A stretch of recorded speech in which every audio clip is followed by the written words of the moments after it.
کون تھی؟ تسلیمہ نسرین، عالم کی بیٹی تھی.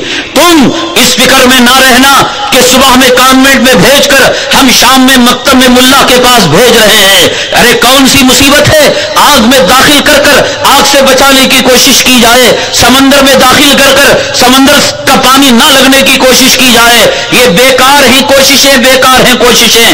تسلیمہ نسرین کے باپ نے تم سے زیادہ کوششیں کی ہوگی. تم تو پھر بھی داڑھی مڑے ہو، پھر بھی تم سود خور ہو، پھر بھی رشوت خور ہو، پھر بھی بے نمازی ہو. تسلیمہ نسرین کا خاندان عالمانہ خاندان تھا، باپ عالم تھا. کیا اس نے یہ انجام سوچا تھا؟ کیا اس نے یہ انجام پہچانا تھا؟ کیا تم چاہتے ہو کہ کانوینٹوں میں تمہاری پلنے والی اور پرورش پانے والی اور تعلیم پانے والی اور پھر کال سینٹر میں جا کر زنا کے اڈے کے اندر اپنی عصمت اور آبرو کا سودا کرنے والی، کیا کوئی ضمانت دے سکتا ہے ان مسلمان لڑکیوں کے بارے میں جو کچے لباس پہن کر کال سینٹروں کے اندر رات کے 2-2:30 بجے کسی غیر کے ساتھ بیٹھے اور وہ غیر اس کے جسم کو نہ چھوئے، کسی غیر کی کیبن کے اندر بیٹھے وہ اس کے سینے کو ہاتھ نہ لگائے؟ اللہ کی قسم یہ دستور کے خلاف ہے، یہ اللہ کے اصول اور سنت کے خلاف ہے کہ پیٹرول بھی ہو اور اس میں آگ بھی ڈالی جائے اور آگ نہ لگے. خود حدیث کہتی ہے کہ ایک مرد اور ایک عورت ایک تنہائی میں جمع ہوتے ہیں تو شیطان تیسرا ان دونوں میں آگ لگا دیتا ہے. کون ہے ان کال سینٹروں کو بدکاری کا اڈا بنانے والی؟ کون ہے آج غیروں کے ساتھ بھاگنے والی؟ یہ سبق کہاں سے انہیں ملا؟ یہ درس کہاں سے ملا کہ محبت کا کوئی دھرم نہیں ہوتا، عشق کا کوئی دھرم نہیں ہوتا؟ فاطمہ اور سمیہ فاطمہ کے نام سے جنت رش کیا کرتی تھی، سمیہ کے نام سے جنت رش کیا کرتی تھی، قتیجہ اور اسماء کے نام سے جنت رش کیا کرتی تھی. ہائے افسوس کون سی موت ہم مرے. آج ہمارے آنکھوں میں وہ پانی بھی نہ رہا کہ جس پانی میں ہم ڈوب کر مر جائیں. آج فاطمہ نام کی لڑکی، میں بتاتا ہوں کیا کافروں کے ساتھ بھاگ کر ان کے نطفے سے وہ حاملہ نہیں ہوئی. آج سمیہ نام کی لڑکی، آج قتیجہ نام کی لڑکی، کہاں گئی ان کی شرمیں، کہاں گئی ان کی حیا، کہاں ان کو سبق ملا کہ محبت کا کوئی دھرم نہیں ہوتا اور عشق کا کوئی مذہب نہیں ہوتا. تم مسلمان ہوئے تو کیا ہوا، وہ کافر ہوئے تو کیا ہوا، چلو سب ایک ہے، محبت کے اندر کوئی نہیں. تم اپنی نماز پڑھو وہ اپنی پوجا کرے گا، تم اپنی نماز پڑھو وہ اپنی کلیسا جائے گا. کیا گھر گھر کا یہ فسانہ نہیں ہے؟ کیا محلے محلے کا یہ قضیہ نہیں ہے؟ وہ کون سا محلہ ہے، وہ کون سا گھرانہ ہے، وہ کون سی مسلمانوں کی آبادی ہے جہاں ہماری ماں پہلے ہماری لڑکیوں کی کالج کی لڑکیوں کی بات ہوا کرتی تھی، آج شادی شدہ مائیں، بچوں کی مائیں، اللہ کی قسم اللہ کی قسم آج صبح کا فیصلہ کہ ایک مسلمان ماں شادی شدہ صاحب اولاد غیر کے ساتھ عشق کے اندر مبتلا ہو کر بھاگ گئی. کہاں سے ملتے ہیں یہ سبق، کہاں سے ملتے ہیں وہ درس؟ ہم نے دیکھا تھا اپنے پڑھنے کے زمانے میں جلال آباد کے اندر مدرسہ حضرت مولانا مسیح الامت شاہ مسیح اللہ خان صاحب رحمت اللہ علیہ کا، جب جاتے اپنے ساتھیوں سے ملنے، وہاں گاؤں تھا، وہاں دیہات تھا، وہاں پاخانہ اٹھانے کے لیے جو بھنگیاں صبح سویرے آیا کرتی تھی، دن کے اجالے سے پہلے آتی تھی اور رات کی تاریکی میں آتی تھی، صبح سویرے آ جایا فجر کی نماز کے آس پاس آ جاتی تھی. اللہ کی قسم جلال آباد اور مظفر نگر کا کوئی باسی اور کوئی باشندہ ان پاخانہ اٹھانے والی بھنگیوں کے چہرے کو دیکھنا چاہتا تو ان کے چہروں کو نہیں دیکھ سکتا تھا. بھنگیوں کے چہروں میں حیا تھی، ان کے آنکھوں میں شرم تھی. آج قتیجہ نام کی لڑکی، آج سمیہ نام کی لڑکی، آج اسماء نام کی لڑکی، وہ خود اپنے باپ کو کہتی ہے میرا ایک بوائے فرینڈ ہے، تمہیں کوئی زحمت نہیں میرے لیے دلہا تلاش کرنے کی، میرے لیے نوشا تلاش کرنے کی. یہ تہذیب انہی کانوینٹوں کے ذریعے سے ملی، یہ تہذیب یہ درس ان کو انہی کانوینٹوں کے ذریعے سے ملا. چھوٹے چھوٹے ننھے منھے بچوں کو سب سے بڑی دولت کیا ہوتی ہے، سب سے بڑا سرمایہ کیا ہوتا ہے، سب سے بڑا مال کیا ہوتا ہے؟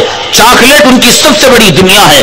ایک طرف ہیرا رکھو اور ایک طرف چاکلیٹ رکھو اور پوچھو بیٹا کیا چاہیے، وہ کہے گا ابو جان مجھے چاکلیٹ چاہیے. اس بچے کو ہیرے کی قدر کیا؟ تمام بچوں کو جمع کیا جاتا ہے، ان میں سے کون کون مسلمان ہیں ہاتھ اٹھاؤ. مسلمان بچوں نے ہاتھ اٹھایا. بچوں اللہ سے کہو اللہ چاکلیٹ دے تو چاکلیٹ نہیں ملتا. بچوں کہو محمد صلی اللہ علیہ وسلم چاکلیٹ دے، چاکلیٹ نہیں ملا. بچوں عیسیٰ مسیح، یسوع، مریم اماں تم مجھے چاکلیٹ دو، بٹن دبا دیا پیر سے، اوپر چھت میں سے چاکلیٹ گرنے لگے. کہا بچوں دیکھو تم نے اللہ کے نام سے مانگا چاکلیٹ نہیں ملے، تم نے محمد صلی اللہ علیہ وسلم کے نام سے مانگا چاکلیٹ نہیں ملے، اب حضرت عیسیٰ تمہیں دیتے ہیں.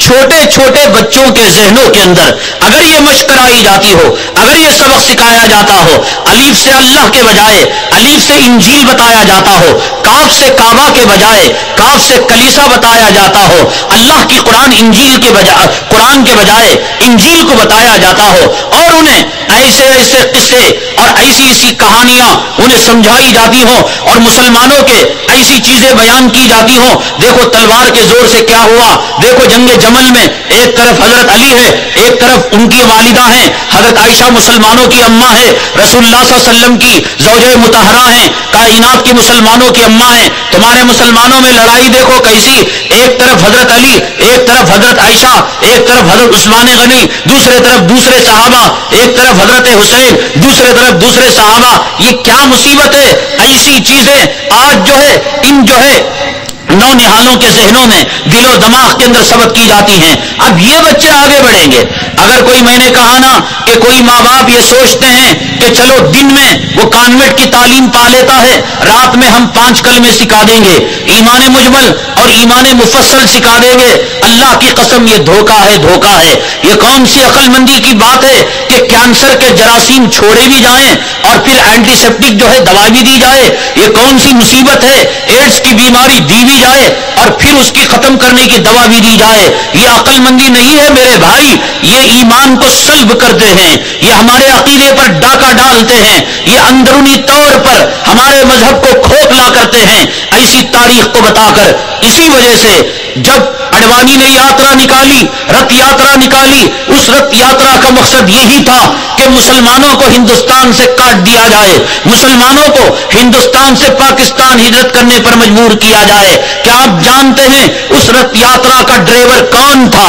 نہ عیسائی تھا، نہ یہودی تھا، نہ کافر تھا، نہ بت پرست تھا. کسی قوم کا ایک فرد عارف محمد خان تھا.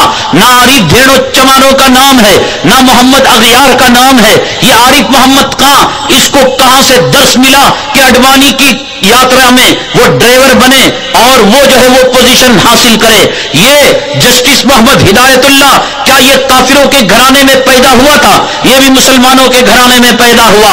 موت سے پہلے اس نے وصیت کی تھی کہ میرے انتم سنسکار کر دیا جائے، میرے جسم کو جلا کر بھسم کر دیا جائے. ہدایت اللہ کا ترجمہ اللہ کی ہدایت، اللہ کا صحیح راستہ.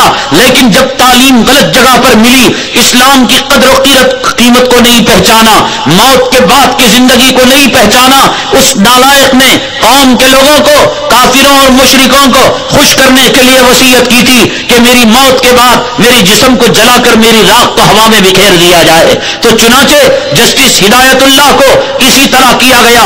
عصمت چغتائی کا گھرانہ دیندارانہ گھرانہ تھا. موت سے پہلے عصمت چغتائی نے جو سیکس ناول لکھا کرتی تھی، اس نے وصیت کی کہ جس طرح جسٹس ہدایت اللہ کو جلا کر خاکستر کر دیا گیا، مجھے بھی کر دیا جائے. یہ کون ہے عارف محمد خان؟ یہ کون ہے عصمت چغتائی؟ یہ کون ہے سلمان رشدی جو آج یہودیوں کی گود میں اور نصارہ اور عیسائیوں کی گود کے اندر پناہ لیا ہوا ہے؟ یہ یہودیوں کا کوئی مادر ذات پڑلا نہیں، یہ انگریز کے نطفے سے پیدا ہوا انسان نہیں. اس کا گھرانہ علماء کا گھرانہ، اس کا گھرانہ دیندار گھرانہ. لیکن جس ذریعے سے اس نے تعلیم حاصل کی، اسے شروع ہی سے ناپاکی کا سبق دیا گیا، شروع ہی سے اسلام کی نفرت دلائی گئی. اب جب انہوں نے بس نہیں کیا کہ ہاسپٹلوں کے ذریعے سے، کالجوں اور اسکولوں کے ذریعے سے حملے پر انہوں نے بس نہیں کیا، تو اب انٹرنیٹ آ گیا. مذہب کے نام پر حیرت کریں گے کہ انٹرنیٹ کے اندر 4 لاکھ ویب سائٹ ہیں. مذہب کے نام پر انٹرنیٹ کے اندر 4 لاکھ ویب سائٹ ہیں. ان 4 لاکھ ویب سائٹ میں 2 لاکھ ویب سائٹ تو صرف ان عیسائیوں کے ہیں جو مسلمانوں کے نام پر، قرآن کے نام پر، بخاری کے نام پر، حدیث کے نام پر، ترجمے کے نام پر، فقہ کے نام پر 2 لاکھ ویب سائٹ انہوں نے انٹرنیٹ کے اندر کھول رکھے ہیں، جس کے ذریعے سے